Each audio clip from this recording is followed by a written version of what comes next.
এক এক ফাংশন। শুরুতে আমাদের যে কাজটা করতে হবে, প্রথমে ধরি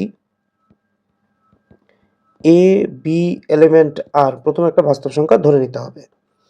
এরপর যে কাজটা করতে হবে সে কাজটা হলো এফ অফ এক্স, এক্স এর জায়গায় এখন আমরা এ বসাবো। এই যে এক্স, এক্স এর জায়গায় এ বসাবো।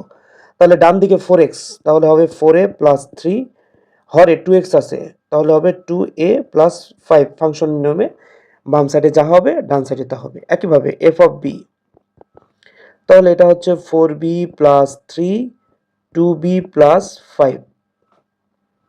এখন এখানে একটা কথা লিখতে হবে। কথাটা হলো এফ অফ এক্স ফাংশনটি এক এক হবে।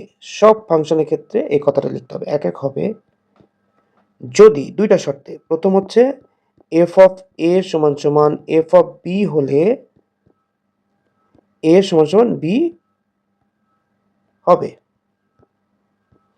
মানে আমরা এফ এ সমান সমান এফ বি সমাধান করে এ সমান বি আনতে পারলে এটা এক এক ফাংশন।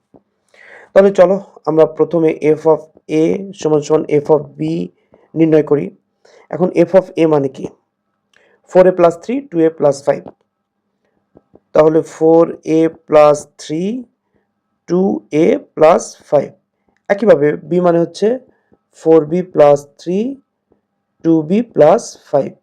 এখন আমাদের যে গুণটা করতে হবে আড়াআড়ি, 4a প্লাস 3 এর সাথে গুণ করতে হবে 2b প্লাস 5 সমান 4b প্লাস 3 এর সাথে গুণ করতে হবে 2a প্লাস 5।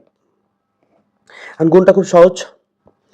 গুণটা এমন হবে, প্রথম কাজ হচ্ছে 4a দিয়ে ব্র্যাকেটটাকে গুণ করো, তারপরে 3 দিয়ে ব্র্যাকেটটাকে গুণ করো। একইভাবে 4b দ্বারা ব্র্যাকেটটাকে গুণ করো, 3 দ্বারা ব্র্যাকেটটাকে গুণ করো। গুণ করার পর এমন আসবে। এখন যে কাজটা করতে হবে, সমানের উভয় দিকে সেম চিহ্ন সেম সংখ্যা থাকলে vanish. 15 15 vanish, 8ab 8ab vanish. এখন কি কি থাকলো? থাকলো 20a প্লাস 6b সমান এদিকে 20b প্লাস 6a। এখন এগুলোকে একদিকে নিয়ে আসো, 20a মাইনাস 6a,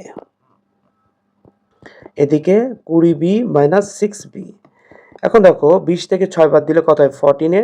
20 থেকে 6 বিয়োগ করলে কত হয়? 14b। উভয় পক্ষ থেকে 14 ভ্যানিশ, a সমান সমান b।